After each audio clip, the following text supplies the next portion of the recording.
आज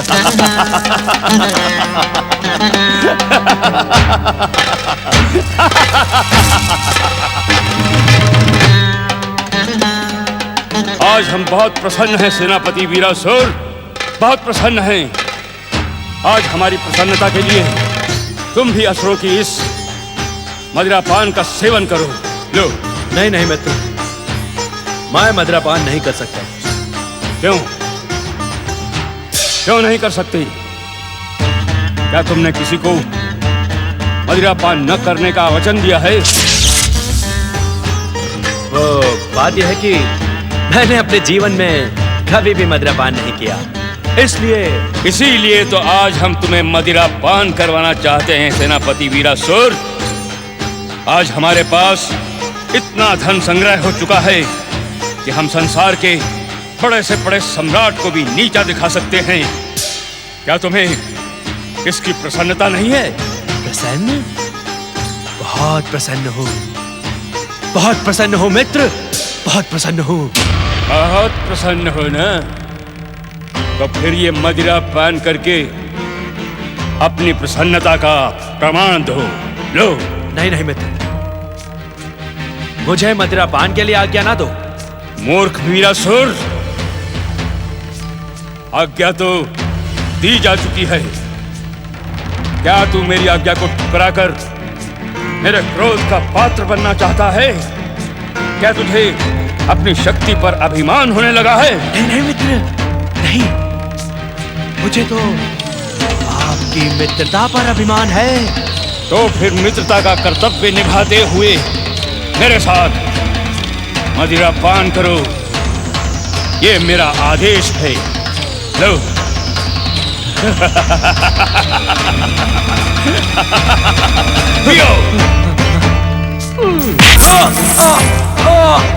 दुष्ट दुराचारी वीनू, तूने अपने गणेश भक्त देव की बुआ को बहुत दुखी किया है, बहुत कष्ट पहुंचाया है। वो तेरे कुकर्मों से एकत्र किए गए इन आभूषणों को कैसे स्वीकार कर सकती थी? जय श्री मां गणेश। तू है कौन? दुष्ट, तूने यहाँ आने का साहस कैसे किया है? यदि तू वीर है वीर, तो सामने आ, सामने देख। एक पल में मैं तेरी गर्दन कैसे मरोड़ डालता हूँ। जय श्री मां गणेश। मैं तो इससे पहले भी कई बार तेरे सामने आ चुका हूँ दुष्ट कमलासुर। यदि तू अपना भला चाहता है तो पाप और लूटमार का मार्ग छोड़कर भक्ति और तपस्या का मार्ग अपना ले, अन्यथा तेरा सर्वनाश निश्चित है। सर्वनाश? मेरा सर्वनाश?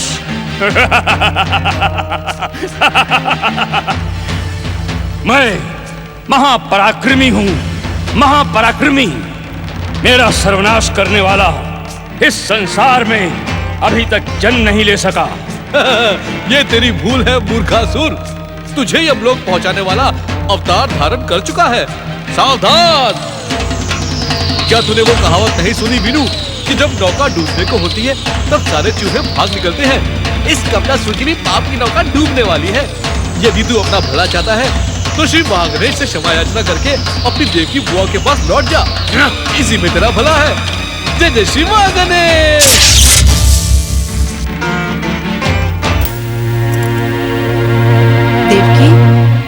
देवकी, तुम चिंता न करके चिंतन करो उन्हीं श्री गणेश का, जिन्होंने तुम्हारी भक्ति पर अपनी अपार कृपा की है बहन। हाँ माँ, मैं भी माँ जी से यही कह रही थी। पाप की गठरी लौटाकर गणेश महाराज ने अपनी कृपा का प्रमाण दिया है। हाँ, देखना देवकी, गणेश जी वीनू के पापी मन को पलटकर उसे हमारे पास अवश्य भेज देंगे।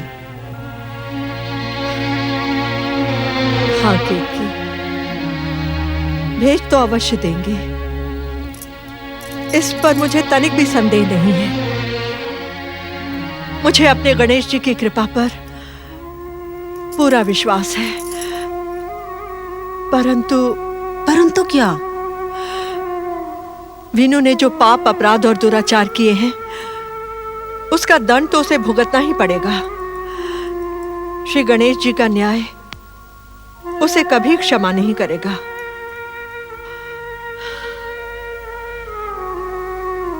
यही मेरी चिंता का कारण है। मैं तो तब से श्री गणेश महाराज से यही प्रार्थना कर रही हूं कि वो उसे अबोध और अज्ञानी समझकर क्षमा कर दे, उसके पापों का दंड मुझे दे दे। देवकी बहन, प्रार्थना में अद्भुत शक्ति होती है। हो सकता है तुम्हारी प्रार्थना से प्रसन्न होकर गणेश महाराज जी वीनू को क्षमा कर दे। नहीं, दुष्कर्मों का दंड तो भुगतना ही पड़ता है। ये आवागमन, ये अनेक योनियां, ये संसार के कष्ट, दुख, रोग और बीमारी का निर्माण भगवान ने इसीलिए किया है। मैं अपने वीनू की कुशलता को लेकर बहुत चिंतित हूं केतकी। मेरी कुछ समझ में नहीं आता मैं क्या करूं।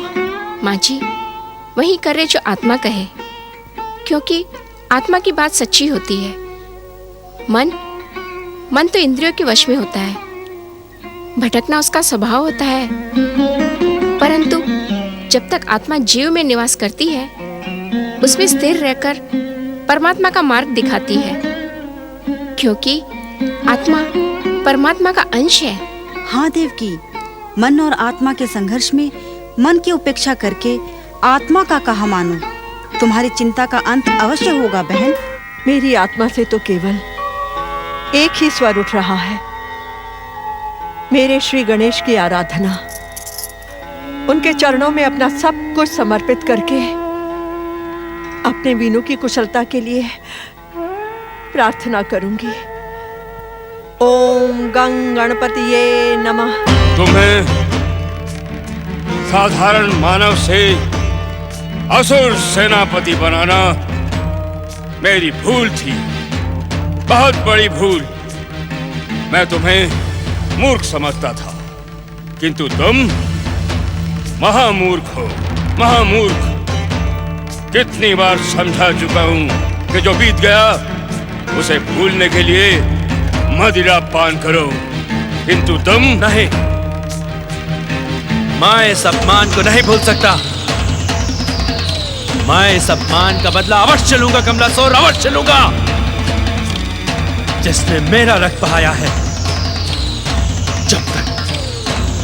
जब तक उसे रक्त की नदी में ढकेल न दूं, तब तक उबलता हुआ मेरा रक्त शांत नहीं होगा। मारने वाला तो कब का चला गया, कब का। अब बदला किससे लोगे मूर्ख? देखो, व्यर्थ का विवाद मत बढ़ाओ। अरे बदला लेना था तो उसी समय क्यों नहीं पकड़ लिया उसको? मूर्खता की बातें तो तुम कर रहे हो कमलासुर। अरे जो अदृश्य था उसे कैसे पकड़ लेता मैं?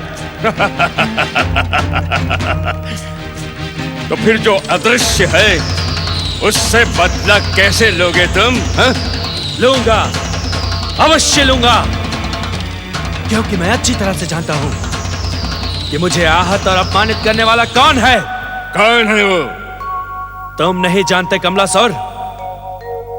उससे मेरी शत्रुता बहुत पुरानी है। तो मुझे कभी भी प्रसन्न नहीं देख सकता। उसे मेरी प्रसन्नता से ईर्ष्या होती है, परंतु अब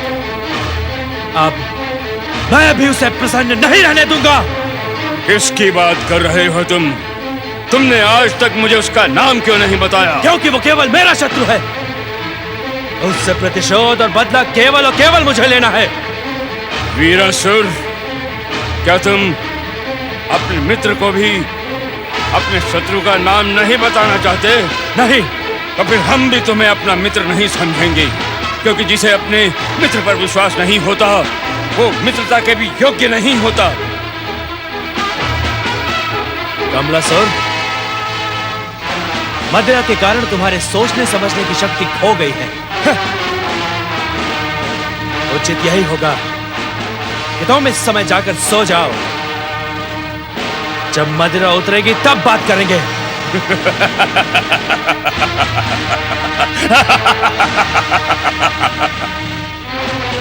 वीरासुर, तुम क्या सोचते हो कि इतनी सी मदिरा दैत्यराज सिंधु के पुत्र कमलासुर को बहका सकती है? नहीं वीरासुर, इस पृथ्वी पर 7 समुद्र हैं, 7। यदि उन सब का जल मदिरा बन जाए ना, तो भी उसको पीकर ये कमलासुर सामान्य रह सकता है, सामान्य। बताओ, तुम अपने शत्रु का नाम बताओ, बताओ। मुझ पर अदृश्य रूप से प्रहार करने वाला और कोई नहीं, मेरे गांव की मंदिर की मूर्ति में बैठा गणेश है। तो वो जन्म से ही मेरा शत्रु है।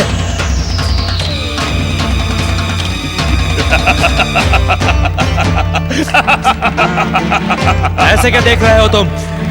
देख रहा हूं कि तुम मूर्ख तो थे ही, वो आभूषण की पोटली लगने से तुम पागल भी हो गए हो। अर्थात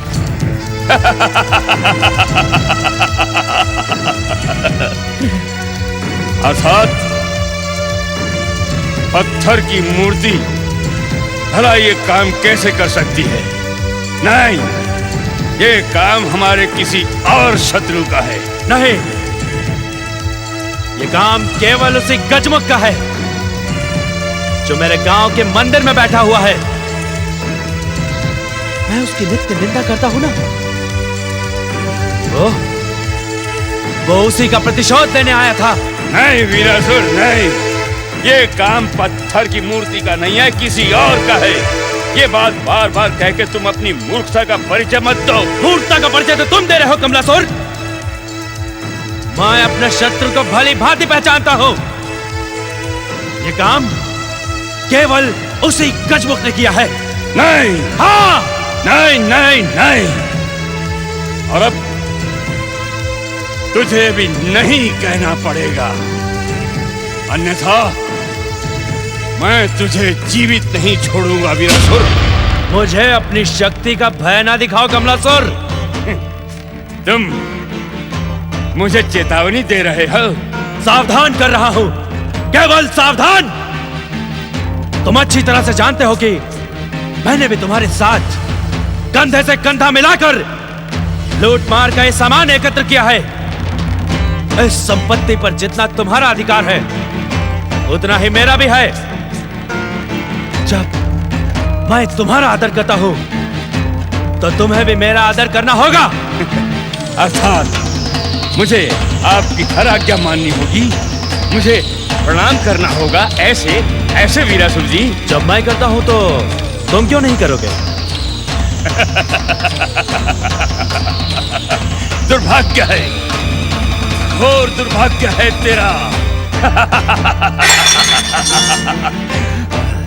अंत में तू मानव ही निकला, मानव, निम्न, निकृष्ट और अभागा मानव। वीरासुर, तुमने मेरी दया का अनुचित अर्थ लगा लिया। अब आपका आदर भी होगा, सम्मान भी होगा, परंतु आपका आदर, आपका सम्मान ये कमलासुर नहीं करेगा। कमलासुर की तलवार करेगी।